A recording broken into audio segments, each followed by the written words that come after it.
Uma iniciativa dos alunos do mestrado profissional em administração da UDESC busca motivar o governo estadual a regulamentar a exigência de qualificação técnica e de gestão para o exercício de cargos em comissão. É o projeto Governo Nota 10, assunto do Conexão Pública de hoje. E os nossos convidados são os mestrandos Marcos Rocha e Ricardo Lopes. Sejam bem-vindos ao nosso programa e obrigado pela participação aqui hoje. Nós que agradecemos. Muito obrigado. Marcos, fala pra gente então, essa ideia na verdade, é propor um projeto visando uma exigência, né, de qualificação técnica para cargos em comissão, é isso? Perfeito, é isso.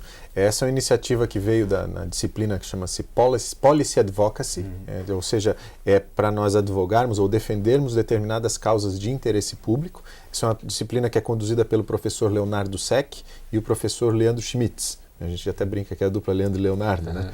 Mas, falando sério agora, é um assunto da maior importância, porque hoje nós temos a nossa Lei Complementar 381 de 2007, que ela deixa algumas brechas na ocupação de cargos em comissão. Ou seja, ela tem algumas palavras que a gente vai poder discorrer logo em seguida, que deixam abertas as possibilidades para você colocar pessoas que não têm necessariamente a qualificação técnica exigida para ocupar esses cargos, cargos que são fundamentais para a gestão pública do nosso Estado. O que seriam cargos em comissão, para a gente explicar melhor para o nosso telespectador, e por que vocês focam o projeto nesse tipo de provimento de cargos? Sem dúvida. Os cargos comissionados, que a gente costuma dizer, e a legislação ela divide esses cargos comissionados em duas categorias principais. Primeiro são as funções de confiança. Essas funções podem ser ocupadas por servidores, melhor dizendo, elas devem ser ocupadas por servidores de carreira concursados, as funções de confiança, e nós temos também sob esse guarda-chuva dos cargos comissionados, os cargos em comissão. Esses cargos em comissão são de livre provimento, ou seja, eles podem ser ocupados tanto por pessoas, servidores públicos de carreira, quanto por pessoas externas. Então é importante ter essa distinção e por essa questão do livre provimento que nós resolvemos manter o foco nos cargos em comissão, porque é aqui onde nós detectamos que há um problema e uma oportunidade para a gente melhorar a qualificação dos gestores públicos do governo aqui de Santa Catarina. Livre provimento, você quer dizer que essa liberdade, na verdade, ela é do gestor, né, em prover ou não aquele cargo. Isso. Se a gente fosse colocar os cargos numa pirâmide, né, no topo desta pirâmide estão aquelas pessoas que foram eleitas pelo voto popular. E gestores públicos. Os gestores públicos, exatamente. E essas pessoas têm a responsabilidade e têm a autoridade de nomear os funcionários dos cargos em comissão. Então, partindo desse raciocínio... Que são os chamados cargos de confiança. De confiança. Isso. De confiança, aí a gente falando tecnicamente, né? De confiança a gente chama popular, né? Mas conforme a legislação, o cargo de confiança é exclusivo para funcionários de carreira. E os cargos em comissão você pode colocar tanto funcionários de carreira quanto pessoas externas. Então, nesse caso, quem nomeia esses cargos em comissão são as pessoas que foram eleitas pelo voto. Então, essas pessoas, e lembrando a estrutura de pirâmide, elas ficam logo abaixo, ou seja, são funções de direção e de gerência, de chefia, que tem autoridade bastante destacada e que, portanto, vão definir os rumos da administração pública de Santa Catarina. E hoje não existe assim essa exigência técnica para provimento desses cargos em comissão? Existe, mas a lei, da forma que ela foi redigida, ela deixa brechas. Para você ter uma ideia, então essa lei, a 381 de 2007, a lei complementar, entre os artigos 160 e 165, ela coloca uma palavra capciosa, preferencialmente. Ela diz o seguinte, olha, preferencialmente 30% dos funcionários em comissão, dos cargos em comissão nos órgãos do governo do Estado devem ser ocupados por funcionários de carreira, preferencialmente. Se não der 30%, não deu. Os outros artigos falam o seguinte, preferencialmente os cargos de diferentes níveis, mas também em comissão, devem ser ocupados por pessoas, por profissionais com nível superior, com pós-graduação, com habilitação profissional. Mas, novamente, preferencialmente. Não obriga. Não obriga. A desculpa que se dá é, a gente tentou achar, não achamos, botamos outra pessoa que não tinha essas competências todas. Com isso, perdemos todos nós. Ricardo, e como é que vocês pretendem mobilizar a sociedade em torno desse projeto? Justamente, o projeto ele consiste num documento modelo que foi feito e de referência, onde ali a gente tem vários dados históricos desde o que aconteceu no Brasil em cargos em comissão. Depois das nossas atuações, né? Hoje a gente tem uma página no Facebook que teve uma divulgação muito expressiva, né? Nossa meta inicial era 500, como o Marcos citou em outra entrevista, e hoje a gente já tem para mais de 700 curtidas nessa página e vários comentários, né? Então a gente tem uma adesão muito grande. A gente também teve, com o auxílio do professor Leonardo, uma palestra específica de como trabalhar mídias digitais, e dessa maneira a gente tem usado essas ferramentas junto com entrevistas e outros passos na mídia para que a gente busque o máximo de divulgação possível para o sucesso do nosso evento no dia 2 de junho, onde convidaremos várias pessoas, vários agentes importantes, stakeholders necessários para o sucesso desse projeto, a assinar uma carta compromisso conosco. Vai ser o lançamento, no caso, desse projeto.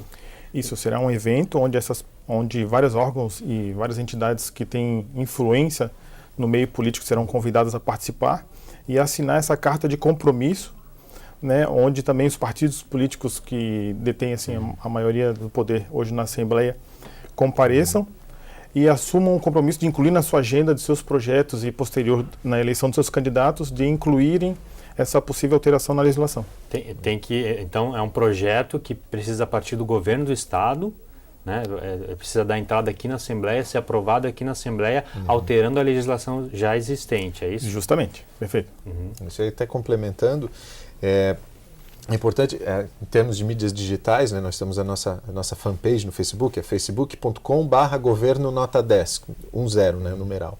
E em uma semana que nós estamos, esse movimento, ele logo no seu início, nós já alcançamos mais de 10 mil pessoas alcançadas pela mensagem. E nós criamos um slogan até para ter uma espécie de provocação, né? Governo nota 10, menos cabide, mais qualificação. O cabide popularmente é considerado, né, a história do cabide de emprego. E nós queremos que as pessoas que estejam lá tenham qualificação. Tanto os funcionários de carreira quanto as pessoas externas que porventura queiram colaborar com o seu trabalho na administração pública, mas elas precisam ter a consciência que não é só estar lá e ter boa vontade, é necessário ter qualificação. Vocês têm alguma pesquisa a respeito de se existem muitos cargos de funções técnicas sendo ocupados em comissão, sem, no caso, essa qualificação? E as estatísticas no Brasil, elas infelizmente não são muito ricas, né? O que nós temos é um quantitativo geral, um número que hoje no Poder Executivo do Estado nós temos cerca de 2 mil cargos em comissão. Novamente, lembrando a legislação, esses cargos eles deveriam existir para funções de assessoria técnica especializada ou para gestão. Em alguns casos, infelizmente, nós vemos que essa regra não é respeitada. Existem cargos em comissão que são cargos efetivamente técnicos. Claro, a gente não tem números precisos para isso, não existem estudos específicos, mas só o número de 2 mil cargos em comissão numa estrutura administrativa estadual, a gente tem uma ideia do tamanho do estado de Santa Catarina, nota-se que existe, acho que uma quantidade um pouco excessiva desses cargos. Claro, o nosso projeto, até por se tratar de uma disciplina que ela tem uma data final, essa data ela se encerra na primeira quinzena de junho, nós temos que ter um limite para a nossa ação, né? Então, nós, entre os alunos, nós concordamos que o nosso entregável, e aí vem a questão de projeto, né? Nós precisamos entregar algo, será um evento no dia 2 de junho, no auditório da ESAG, no qual nós vamos convidar os líderes, os presidentes de todos os partidos políticos, principalmente aqueles que têm representatividade aqui na Assembleia Legislativa do Estado, para que ouçam a nossa ideia, né, as 10 que estão contidas no documento de referência que foi mencionado, e para que, claro, se concordarem com a ideia, assinem uma carta de compromisso e se comprometendo a incluir esta mudança na Lei 381 na sua agenda política, nas suas propostas de governo. Perfeito. Esse projeto, como eu já falei, ele precisa partir do Executivo, é isso? Isso aí. Então, no caso, preferencialmente são os candidatos ao governo do Estado. Isso, do Executivo. Claro que, dentro da dinâmica política, da dinâmica das campanhas, se houver apoio e simpatia por parte dos candidatos do Legislativo, fica mais facilitado. Até porque o projeto vai precisar ser aprovado aqui na Assembleia Legislativa também. Exatamente. Bom, o tempo do primeiro bloco chegou ao fim, vou pedir uma licença para vocês. Nós voltamos em instantes com o nosso programa sobre o governo Nota 10. Até já.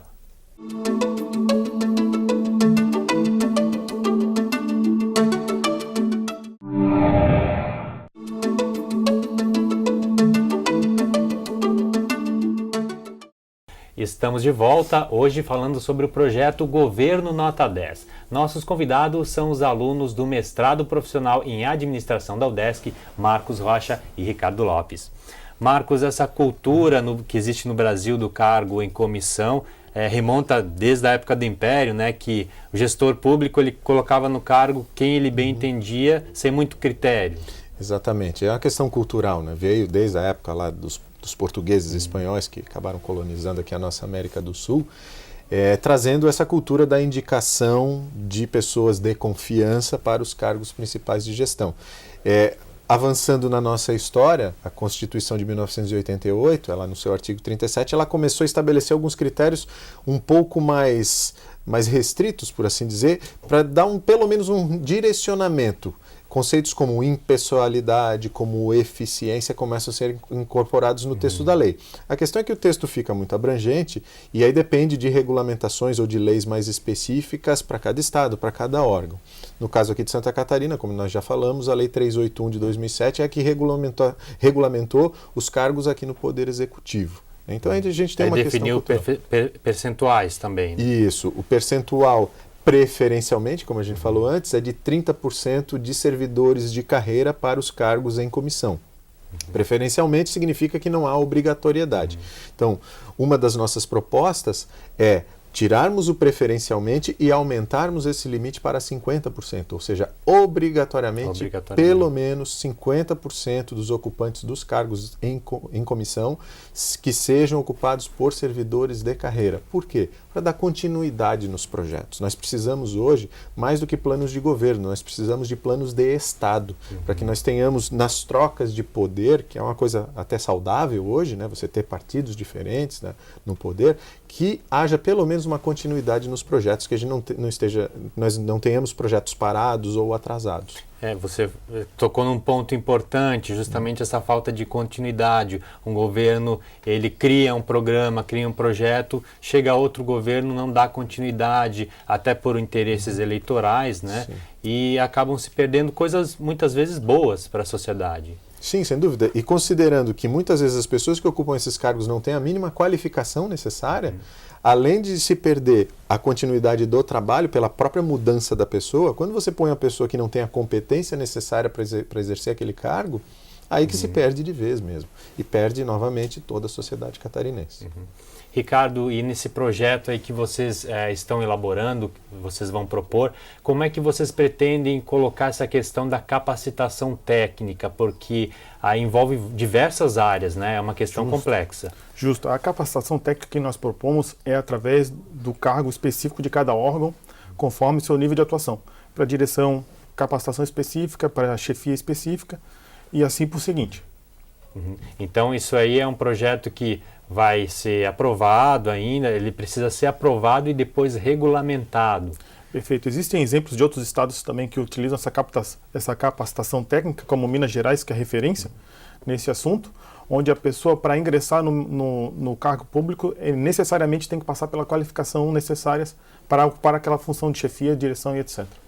Marcos, é um processo aí que vai levar um bom tempo. Aí vocês vão dar um pontapé inicial, mas que não vai ser fácil para conseguir chegar ao final. Exato. A bem da verdade, a gente acredita que seja um processo contínuo de evolução. O ideal é que não termine nunca, na verdade, que nós, enquanto cidadãos, nós nunca estejamos satisfeitos com o que a gente tem hoje, sempre querendo melhorar. Nesse caso especificamente, o nosso papel dentro dessa disciplina do mestrado da ESAG é provocar o início da discussão, a gente provocar uma mudança na lei de uma questão que é bastante chave ao nosso ver, que é a questão de pelo menos exigir qualificação das pessoas que venham a ser indicadas para ocupar os cargos em comissão. E, claro, isso depois vai ter que ser regulamentado por meio de uma descrição muito mais detalhada do que é hoje, do que cada cargo exige em termos de formação, experiência, habilitação, no caso de algumas profissões como as da área da saúde, da engenharia, né, que você precisa estar registrado em determinados órgãos ou conselhos. Então, uma vez exigindo isso, a gente procura, nossa intenção é procurar elevar o nível de qualificação técnica e de gestão. Lembrando que a administração pública ela tem necessidades muito particulares. É diferente administrar um órgão público e é diferente de administrar uma empresa. Você tem, por exemplo, para compras em órgãos públicos, a Lei 8666 que precisa ser obedecida. E muitas vezes se confunde a capacitação técnica. Eu quero colocar um engenheiro num cargo de um setor de engenharia de uma instituição pública. Mas se essa pessoa não tiver a capacitação em administração pública para compreender a legislação, a complexidade da legislação específica, ela certamente também não vai trazer os resultados que a população precisa. O que o Ricardo falou é muito importante. Existem outros estados que já estão mais avançados em relação a isso, como o exemplo de Minas Gerais. Existem outros estados que estão trabalhando nisso. Aqui em Santa Catarina nós temos a ENA, que é uma escola de administração que é do Estado, né, que é mantida pelo governo do Estado com parcerias, mas essa instituição foi criada para gerar esse tipo de qualificação. E a regulamentação, claro que vai muito além do escopo desse trabalho que nós estamos desenvolvendo agora, mas o que a gente espera é que no futuro essa escola ou outras escolas venham a estar capacitando servidores públicos e também pessoas externas que depois venham a ocupar os cargos em comissão com obrigatoriedade de formação e qualificação. É um processo longo aí, mas que precisa de um início para que chegue ao final, né? Exato. Bom, infelizmente o nosso tempo chegou ao fim. Agradeço muito a participação de vocês aqui no nosso programa. Muito obrigado. Obrigado. E o Conexão Pública vai ficando por aqui. Nós voltamos na semana que vem. Até lá!